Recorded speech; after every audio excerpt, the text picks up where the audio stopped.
So yeah, we have been embarking on this new district plan for the last 18 months or so, and we really wanted to do it different from how we did it last time. It used to be just a series of PDF sheets that were available either for download online or in a big sheaf of A3 binders, and it was difficult to navigate. It was really hard for lay people who weren't professional planners to navigate this plan, and we wanted to do it differently to make it more accessible, to make it truly digital. And the one common thread that was running through this is it's very much a spatial product. So GIS was something that was very tightly integrated into what we wanted to do.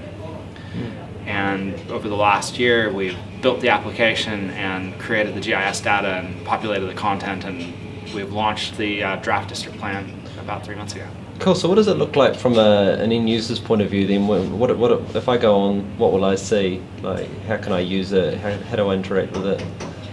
All right, so we have used the map as the portal to the application. So when you log into the application, you see a map of the district with zoning overlays turned on.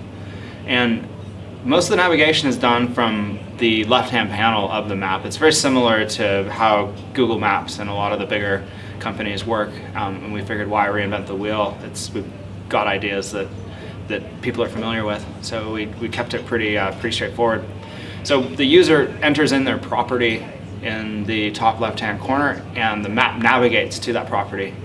And then the left-hand panel populates with all of the overlays that intersect that property. So for example, Wahitapu sites, historical buildings, notable trees, anything that might need to be looked after, as well as the zoning information, the rating information, any sort of roading hierarchy that intersects the properties. And then the user is able to print property reports and see what chapters of the district plan are applicable to that property. Pretty positive feedback from it, or? Feedback's been really good, yeah. We're getting a lot of citizens coming in and checking it out. And one thing for me as a GIS analyst, what I love is watching people explore it, getting engrossed in it, seeing patterns, seeing things that they might not have seen otherwise. Yeah.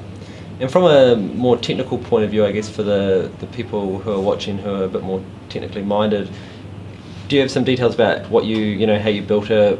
Was it done in-house, or did you do it external? What's it built on?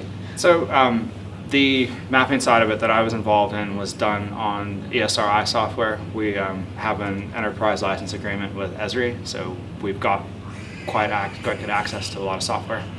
So this was built using ArcSDE for the data and published up using ArcGIS Server 10.3.1, and then we hosted our services in a hybrid environment using ArcGIS Online as well. And then what the plan itself used was, for layers in the map, it was configured using a REST endpoint, so they would just go to the URL and pull that out. So I had to train some of the planners how to use ArcGIS Server a little bit, and they did really well, and everybody's pretty comfortable with it now. But in terms of the number of services, I think we're using 2 or 3 map services. So 2 search services and 1 visual service. So we've kept it really, really simple. Yeah. And you've taken it beyond just the spatial team, I guess. You've had to really involve, by the sound of it, a whole group of council. So Isovis built the application itself, and that was a massive project. They were involved in many iterations of it. They wrote all the code for it and kind of the underlying functionality for how it worked, and a lot of what they did had to be really in tune with the GIS work. And the other thing too is the user experience was absolutely massive, making sure that the front end looked as pretty as it could.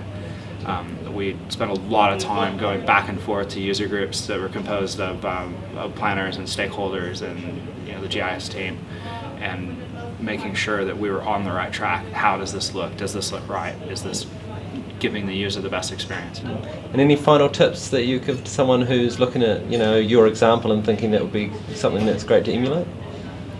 Final tips are, use what's already been developed.